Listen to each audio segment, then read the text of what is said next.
시민의 목소리를 증폭하는 고품격 스피커 정치 신세계. 저는 훈훈한 프로레슬러 훈프로입니다. 네, 오늘 정치 신세계는 이렇게 아침 일찍 시작하고 있습니다. 네, 저희가 정치 신세계 개편하면서 방송 시간대가 앞으로 일정하지 않을 것이다 말씀드렸었는데 이런저런 시도를 해보고 있습니다. 그래서 오늘은 뉴스 브리핑 형태의 콘텐츠를 아침 일찍 송출하는 형태로 해서 한번 새로운 시도를 또 하고 있습니다. 여기에 대해서 시청자분들, 구독자분들 어떤 생각 갖고 계신지 의견 올려주시면 또 참고해서 좋은 방송 만드는데 좀 더 노력하도록 하겠습니다. 자, 그럼 오늘 여러 가지 이슈들이 있는데요. 하나씩 살펴보도록 하겠습니다.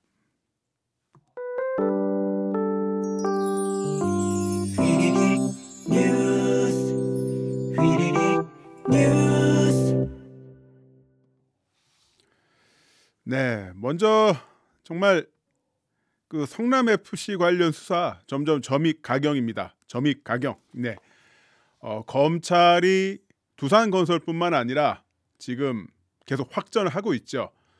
계속 압수수색을 하면서 검찰의 수사방이 넓혀지고 있는데 그만큼 이전에 수사를 했던 경찰, 성남 FC 관련 의혹을 수사했던 경찰이 얼마나 무기력했는지 점점 드러나고 있습니다. 자, 지금 검찰이요 성남 FC 후원금 의혹 관련해서 후원기업 전체로 수사를 확대하고 있죠. 그래서 계속 검찰의 수사망 넓혀지고 있습니다. 두산건설, 네이버, 현대백화점 등등 수사가 확대되고 있는데요. 자, 그러면은 이 사건은 사실 작년 9월 경찰이 한번 불송치했었습니다. 그러다가 여기에 대해서 고발인들이 이의 신청을 하자 경기남부청이 재수사를 했었고요. 그러자 두산건설만 혐의가 있다 이렇게 해서 검찰로 넘겼었죠. 자, 그런데 검찰이 계속 수사망을 확대하고 있는 가운데 경찰이 제대로 수사한 건 맞냐 이런 이야기들이 나오고 있습니다. 여기에 대해서 박지원 경기남부청장은 어떤 이야기를 했냐면요. 그 당시에는 혐의점을 발견하지 못했다 이렇게 이야기를 했습니다. 자, 그 당시에는 이런저런 수사를 했는데 인물, 사건의 맥락, 그리고 자금의 흐름 뭐 이런 것들 다 봤을 때 혐의점을 발견하지 못했다. 그래서 우리가 이거 사건을 보지 않은 것이다 이렇게 이야기를 했었고요. 자, 근데 여기에 대해서 어제 윤가피 소장님이 또 멋진 방송했었죠. 곽선우 전 성남FC 대표 여러 가지 주장들, 그 다음 사장과의 대립된 부분들 잘 정리해 줬었는데 이 곽선우 이 사람이 얼마 전 인터뷰 통해서 이런 이야기를 했습니다. 경찰이 3년 동안 한 번도 본인을 조사하지 않았다. 아니 이게 그런데 어떻게 성남FC 관련 의혹을 조사하면서 성남FC 사장을 대표를 조사를 안 했어요. 그런데 어떻게 여기에 대해서 제대로 수사가 됐다고 말할 수 있는 거죠? 자, 여기에 대해서 노규호 경기남부청 수사부장이 어떤 얘기를 했냐? 진술이 동일해서 안 불렀다 이런 이야기를 했습니다. 뭐냐면 혐의 입증에 필요한 증거와 진술을 확보해서 소환 범위를 최소화했다. 그리고 다른 참고인의 진술에서도 곽 전 대표와 그 진술이 같은 진술이 나왔기 때문에 굳이 곽 전 대표를 부르지 않았다 이렇게 이야기를 했는데요. 아니 정말 제대로 수사하신 건 맞습니까? 확실하게 수사한 거 맞으세요? 예? 가슴에 손을 얹고 말씀하실 수 있으십니까? 네. 어제 윤가피 소장님이 정리를 해주셨죠? 네. 이석훈, 곽선우. 자, 곽선우 대표가 한번 대표를 했었고 성남FC 그 다음에 이석훈이라는 사람이 대표를 했었는데 모든 주장이 다 틀려요. 영업 관련해서 곽선우는 성남시가 했다. 이석훈은 아니다. 성남FC 직원들이 영업을 한 거다. 운영 실제적인 주체 정진상이다 라고 했고요. 이석훈은 정진상 아니다 이렇게 이야기했습니다. 그리고 그 돈의 성격에 대해서도 곽선우 전 대표는 후원금이다. 이석훈 전 대표는 광고비다. 진술이 다 틀리잖아요. 지금 진술이 다 틀리잖아요. 근데 어떻게 이게 동일하다는 거죠? 누굴 어떻게 어떤 식으로 조사를 했던 겁니까? 자, 노규호 경기남부청 수사부장 진술이 동일해서 안 불렀다. 왜 이럽니까 진짜. 수사 제대로 안 한 거잖아요. 안 쪽팔립니까? 자, 더군다나 검찰은요, 삭제된 이메일을 확보했습니다. 성남FC 관련 업무 메일은 뭐 보안 규정 때문에 3년이 지나면 모두 삭제한다. 이게 바로 성남시와 이재명 당시 후보의 주장이었었죠. 자, 그런데 이메일이라는 것은 발신인이 있으면 수신인이 있습니다. 받은 사람이 있겠죠. 그거 받은 사람이 누구다? 바로 성남FC 전 대표입니다. 예, 검찰이요, 그 곽 전 대표를 찾아가서 조사를 해서 관련 메일을 확보했다고 합니다. 이 메일이 왜 중요하냐면요, 자, 이재명 대표, 정진상 실장, 성남FC 실무진을 흘러가는 업무의 흐름을 파악할 수 있기 때문이죠. 그런데 이메일 확보하려고 노력했습니까? 경찰 뭡니까? 이런 식으로 수사하고서 국민들의 신뢰를 받으려고 해요? 참나. 이것뿐만이 아니죠. 윤석열 대통령 처가 관련 양평 개발 특혜 의혹, 이재명 장남 동호씨 불법 도박 성매매 관련 의혹, 불법 도박 같은 경우는 인정을 하지 않았습니까? 본인이. 이거 왜 제대로 수사 안 해요? 아니 진짜 이런 식으로 수사를 하면서 민중의 지팡이로서 신뢰를 받으려고 합니까? 윤석열 행정부에서 경찰국을 만들려고 할 때 사실상 경찰청장을 그냥 흑사리 껍데기로 만드는 시도를 했고 실제로 그렇게 됐죠. 거기에 대해서 그때 많은 국민들이 응원하기도 했습니다. 근데 이따위로 수사하면서 권력 앞에서 바짝 엎드리는 그런 모습 보여주면서 어떻게 국민의 신뢰를 얻으려고 합니까? 하긴 대장동 처음 불거져 나왔을 때 경찰이 어디서 수사를 했는지 아세요? 문재인 대통령께서 철저히 수사하라 몇 번이나 지시를 했었는데 처음에 경찰이 대장동을 어디서 만졌냐? 바로 용산경찰서 지능계였습니다. 전직 대법관에 특검에 진짜 의리의리한 전관들이 잔뜩 포진한 이 사건을 용산경찰서 지능계에 툭 던져서 한참 뭉개다가 겨우겨우 수사하는 신용만 하다가 검찰에 넘기고 그랬었죠. 안 쪽팔립니까? 안 쪽팔려요? 진짜 성남FC 의혹 관련해서는 경찰 수사 욕 먹어도 쌉니다. 자, 다음 이슈 넘어가 보도록 하겠습니다. 개그맨 박수홍 씨 관련해서 정말 끔찍한 뉴스들이 많이 나오고 있습니다. 본인의 친형과 형수가 본인을 속인 채 지금까지 벌어왔던 출연료들, 그 부동산 자산들을 모두 갈취해왔던 것이 드러났었고요. 더 끔찍했던 것은 어마어마한 금액으로 생명보험까지 들었다는 거, 본인도 모르게 그런 사실이 드러나고 있고요. 또한 어제 뉴스에서 보신 것처럼 본인의 아버지가 구체적으로 표현하진 않겠습니다. 그런 사건도 있었습니다. 저는 박수홍 씨와 10년 전에 미래소년 코드박이라는 프로그램에서 제가 게스트 출연해서 파일럿 프로그램에서 잠깐 만난 적이 있었습니다. 제가 출연했던 시간은 잠깐이었지만 대기 시간은 한 4시간 이상 대기를 했었고요. 그리고 또 이 촬영 같은 경우도 드라마타이즈 기법을 활용했기 때문에 저에게는 굉장히 어려운 부분들이 많았습니다. 제가 실수도 많이 했고요. 자, 그때 박수홍 씨가 저를 격려를 해주고 따뜻하게 조언도 해주고 또 촬영이 성공적으로 마무리가 되자 덕담이겠습니다만 굉장히 김남은 씨 당신과 호흡이 맞는다.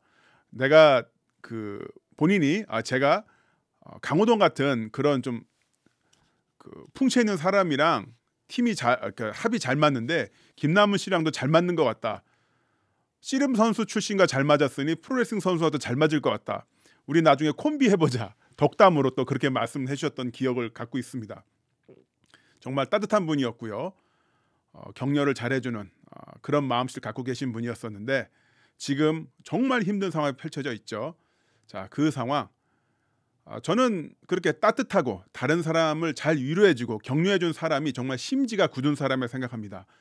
박수홍 씨 지금의 어려움 잘 버텨내시고 이겨나가시길 기원하겠습니다. 한 사람의 팬으로서 응원하겠습니다.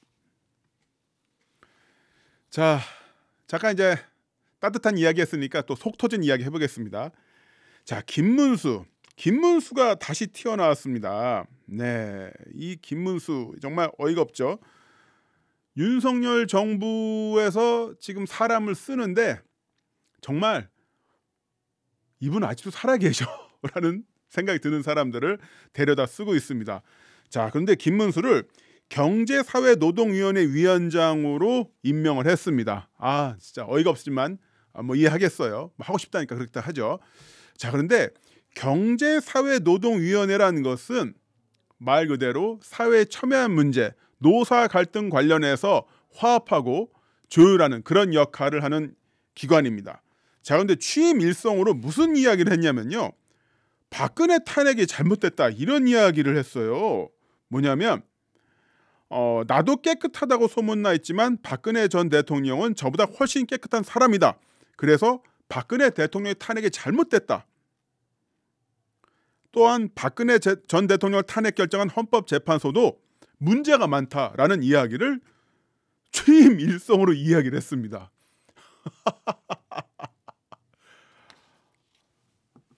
선생님, 제정신이십니까? 뭐 하시는 겁니까 지금? 네? 그것뿐만이 아닙니다.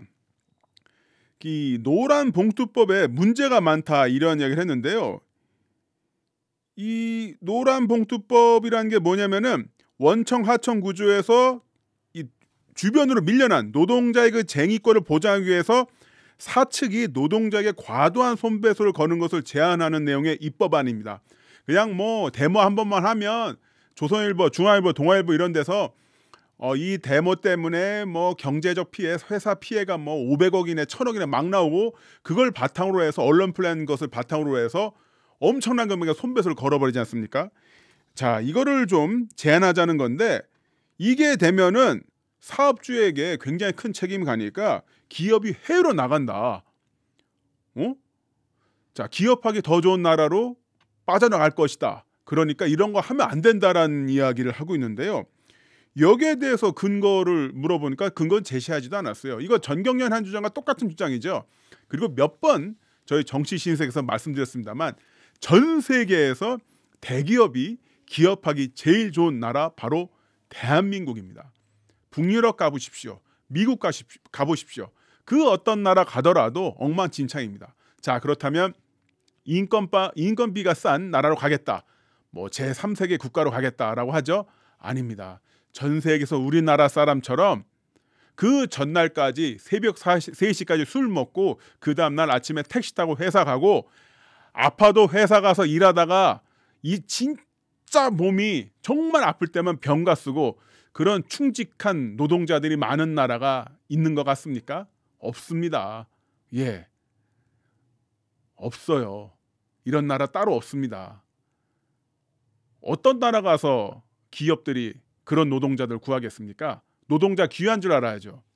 자, 그런데 정말 어이가 없어. 박근혜 탄핵 잘못됐다. 이게 취임 일성이에요. 노란 봉투법 잘못됐다. 이게 취임 일성이에요. 야, 진짜 앞으로 어떤 일이 벌어질지 눈에 훤합니다. 예. 자, 그럼 잠시 전화 한 말씀 듣고 와서 집중 이슈 분석 이야기해 보도록 하겠습니다. 자산 관리는 보험 점검부터 시작합니다. 010-9398-8924 나눔 보험 설계. 아페릴의 전 제품 정신숍에서 특별한 가격으로 만나보세요. 요니크 성형외과의 소비자 평가 1등급 인증은 개성에서 안심해서 빠른 회복에서의 만족감을 뜻합니다. 요니크 성형외과. 정치 신세계.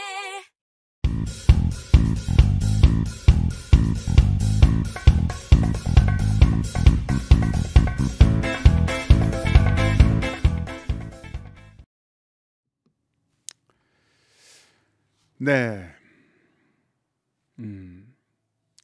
도시라는 것은 각자의 어떤 문화가 있어야 됩니다. 그렇지 않고 서울이라는 어떤 하나의 원형을 가지고 다른 도시 서울을 따라가려고 하면은 망합니다. 왜냐하면 서울은 전 세계에서 서울 같은 도시는 서울밖에 없고요. 그 서울을 그대로 외양을 따라가려는 다른 도시들은 지역들은 망할 수밖에 없습니다. 자, 그런데 부천이란 도시는 독자적인 콘텐츠를 승부로 해서 성공을 했습니다. 바로 부천 판타스틱 영화제, 만화의 도시 부천 이런 브랜드를 정립하는데 성공을 했죠. 자, 그런데요. 부천에서 펼쳐지는 전국 학생 만화 공모전이 있습니다. 23회차라고 하니까 꽤 오랫동안 해오고 있는 공모전이죠. 여기서 금상을 탄 작품이 있습니다. 윤석열차라는 작품이 되겠습니다. 자, 보시는 것처럼 이제 기차 앞부분에 윤석열 얼굴이 있고요. 그 뒤로 김건희 씨, 그 뒤로 검사들이 보입니다. 네, 어떤 의도인지는 알 수 있을 것 같아요. 자, 그리고 이 작품 금상을 받았고 뭐 표절이냐 아니냐 그런 이야기도 있습니다. 저도 인터넷에 찾아보니까 보시는 것처럼 기본적으로 그 토마스 열차 있죠. 아이들이 좋아하는 기차의 앞부분을 얼굴로서 의인화하고 여러 가지 메시지를 전하는 이 콘텐츠들은 정말 많이 있더라고요. 그래서 이게 클리셰인지 표절인지 이거는 뭐 나중에 예술계가 판단한 일입니다. 자, 근데 이 작품이 금상을 받자 문화체육관광부가 아주 발끈을 했습니다. 발끈했죠. 전국 학생 만화 공모전에서 행사 취지에 어긋나게 정치적 주제를 다룬 작품을 선정 전시한 한국만화영상진흥원에 엄중히 경고하며 신속히 관련 조치를 하겠습니다. 라면서 자, 후원하지 않겠다, 뭐 예산 지원을 하지 않겠다, 경고한다. 아주 그냥 노발대발 난리가 났습니다. 이게 뭐한 짓입니까? 아니, 이 작품에 문제가 있을 수도 있어요. 있을 수도 있는데 이걸 이런 식으로 고등학생의 작품에 대해서 문체부가 발끈하면서 아작을 내겠다 이렇게 나오는 게 이치에 맞습니까? 자, 그런데요. 윤석열 대통령 후보 시절에 이런 이야기를 했습니다. 청년 예술인들을 만나서요. 코미디가 기득권자를 더 풍자해야 된다. 더 많은 청년들이 권력을 풍자하고 정치를 풍자해서 사회에 대한 건전한 비판을 해야 된다. 이런 이야기를 하기도 했습니다. 그런데 윤석열 정부의 문체부는 이 윤석열차에 대해서 아주 발끈해서 엄중 경고하고 예산 지원도 아주 그냥 철회할 수 있다. 엄포를 놨죠. 자, 저는 부천이란 도시에서 열린 이 만화 공모전의 작품을 가지고 윤석열 대통령 또는 대통령실이 직접 나서서 문체부를 조정했다 이렇게 생각하지는 않습니다. 하지만 그런 신호는 냈다고 생각을 해요. 자, 송강호 배우가 칸 국제영화제에서 남우주연상을 수상을 했죠. 축전을 내보냈습니다. 5월 29일 축전인데요. 자, 근데 이 축전에서 이번 수상은 밀양, 박쥐, 기생충 등의 영화를 통해 송강호 배우님이 쌓아오신 깊이 있는 연기력이 꽃피운 결과였습니다. 자, 밀양, 박쥐, 기생충. 변호인과 택시 운전사가 빠졌습니다. 변호인과 택시 운전사가 빠졌어요. 각각 1000만, 1200만 관객이 들었던 송강호 배우의 대표작이 되겠죠. 왜 뺐을까요? 여기에 대해서 대통령실은 정치적인 고려는 하지 않았다라고 이야기를 했는데 왜 뺐을까요? 암살도 빠졌네요. 왜 뺐을까요? 이런 대통령실에 어줍잖은 정치색을 띄운 이런 축전이 저는 공무원 사회 전체에 메시지를 줬다고 생각합니다. 심기를 거스르지 마라. 그러다 보니까 문체부가 이렇게 오버액션하지 않았나 싶습니다. 참 어이가 없죠. 지원하되 간섭하지 않는다. 김대중 대통령이 하신 말씀이시고요. 자, 이 말은 그 영국의 예술행정가 존 피크라는 사람이 했던 말이기도 합니다. 팔길이 원칙이라고 하죠. 자, 팔길이만큼 거리를 둔다. 지원하지만 팔길이처럼 거리를 두고 간섭하지 않는다입니다. 문화예술이라는 것은 꽃 피우기가 정말 어렵습니다. 그리고 어렵게 피운 그 예술의 결과물을 순식간에 망가뜨릴 수도 있습니다. 지금 넷플릭스라든가 여러 플랫폼을 통해서 대한민국 콘텐츠가 전 세계에서 엄청나게 인기를 끌고 있습니다. 그런데 그 콘텐츠들은요, 대한민국 사회의 어두운 부분을 비판했던 콘텐츠들이 많이 있습니다. 뭐 기생충도 그렇고요. 그 기생충도 그렇고 뭐 지옥이란 콘텐츠도 그렇고요. 보면은 한국의 어두운 부분, 한국 사회의 어두운 부분, 자본주의의 여러 가지 폐해를 꼬집는 이런 콘텐츠들이 전 세계적으로 각광을 받았고, 그것을 바탕으로 해서 한국 작품과 한국 배우들이 더 큰 사랑을 받는 계기가 됐죠. 오징어 게임도 그렇습니다. 오징어 게임 인기 끌을 때 문재인 정부에서 간섭했나요? 기생충 인기 끌을 때 영화제 상 타니까 간섭했습니까? 아니잖아요. 다 한국 사회의 어두운 면을 다뤘습니다. 황금 만능주의 다루고요. 어두운 어떤 계급지의 이런 어떤 사회 다뤘죠. 이거 가지고서 정부가, 문체부가 이런 거 그리지 마라, 이런 거 왜 했냐 이렇게 했습니까? 안 했죠. 간섭하면 안 됩니다. 간섭하는 순간 대한민국 콘텐츠, 그 문화 예술 순식간에 다 망가질 수 있습니다. 김대중 대통령님, 노무현 대통령님, 그리고 문재인 대통령님까지 세 분의 대통령께서 힘쌓았던 문화 강국으로서의 면모, 이거 진짜 우리나라처럼 자원이 나오지 않는 나라에서, 천연 자원이 없는 나라에서 소프트 콘텐츠 정말 육성하고 잘 만들어야 됩니다. 하지만 문체부가 고등학생이 그린 만화 작품 안에 발끈하는 모습, 이것은 문화예술계 전체에 아주 나쁜 신호로 작용할 수 있습니다. 그냥 제대로 지원하지 못할 것 같으면 간섭하지 마시고요. 차라리 못 본 척 하십시오. 그게 대한민국 예술계를 돕는 길입니다. 자, 오늘 방송 여기서 마치도록 하겠습니다. 그럼 마치기 전에 잠깐 제 개인적인 좀 소회를 좀 말씀드리고 싶은데요. 10월 1일이죠. 안토니오 이노키오 선생이 돌아가셨습니다. 참, 저희는 이제 업계에서는 이노키상 이렇게 했었는데, 저는 이노키상이 돌아가셨다는 소식을 듣고 모터사이클을 타고 여행 중이었습니다. 잠깐 지방으로 가고 있었는데 태어나서 한 3분 정도밖에 이야기해 본 적이 없었거든요. 제가 94년도에 일본에 처음 갔을 때 골동품 가게에서 1970년대에 이노키 씨의 그 사진으로 만든 기념 사진을 이제 구매를 했었고, 그걸 12년 동안 갖고 있다가 2006년 한국의 행사장에서 이노키 이게 상이 붙어가지고 계속 상이라고 하겠습니다. 이노키 상을 만나서 사인을 받았습니다. 그때 제가 이렇게 이야기를 했죠. 이노키 상을 동경해서 제가 프로레슬링 선수가 됐습니다. 이렇게 이야기를 하니까 그렇습니까? 짤막하게 한마디 툭 던지듯 대답을 해주셨죠. 그게 처음이고 마지막이었습니다. 겨우 한 3분 정도 함께 있었던 것뿐인데 이노키상의 부고를 듣고 정말 물리적으로 가슴이 아파오더라고요. 그리고 가벼운 호흡곤란까지 왔습니다. 참 제가 생각해 보면은 제가 살아왔던 그 프로레슬러로 살아왔던 그 인생이라는 게 AFKN WWF 헐크 호간의 경기를 보면서 제가 프로레슬링에 흥미를 갖게 됐었는데요.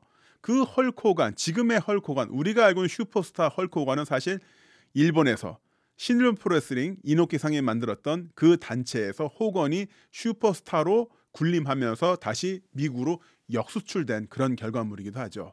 그리고 1976년 무하마드 알리와 2종 격투기전, 세기의 졸전이라는 당시에는 호평을 받았습니다만 룰이 제대로 결정되지 않은 상태에서 사투를 벌였던 그 시도가 지금의 K1 프라이드, UFC까지 만드는데 엄청난 영향을 끼쳤다고 볼 수 있습니다. 2종 격투기란 말을 그때 만들었으니까요. 저는 알게 모르게 이노키 월드에서 살고 있었던 것이죠. 그리고 사진에서 보시는 것처럼 자이언트 바바, 안토니 이너키, 김일 이 세 분이 바로 역도산의 세 날개 까마귀로 불리면서 세 분이 수제자였죠. 특히 김일 선생님께서 말년에 다소 좋지 않은 상황 속에 펼쳐 있었을 때 일본에서 병원비를 대주고 살 것을 기거해주고 그리고 한국에 올 때마다 한국의 병실에 입원해 있는 김일 선생님을 찾아가면서 우정과 의리를 보여주셨던 그 모습 정말 가슴 따뜻한 모습으로 기억하고 있습니다. 헐크 호간, 이노키, 김일 이런 분들을 꿈꾸고 저는 프로레슬링 선수가 됐습니다. 하지만 저는 지금부터 20여 년 전 프로레슬링 선수로 데뷔를 하면서 데뷔하는 날 느꼈습니다. 아, 나는 절대로 그런 분들과 함께 할 수 없겠구나. 그런 분들처럼 위대한 존재가 될 수 없겠구나. 바로 느꼈죠. 데뷔하는 날 저는 저의 한계를 느꼈고 저겐 굉장히 슬픈 날이었습니다. 하지만 어쨌든 꾸역꾸역 지금까지 레슬링 선수로 살아오고 있습니다. 이노키 상은 2년 전 심장 주변의 단백질이 굳어지는 난치병 판정을 받고 체중이 거의 50kg, 40kg 가까이 빠지는 아주 병약한 모습의 형태로 바뀌었습니다.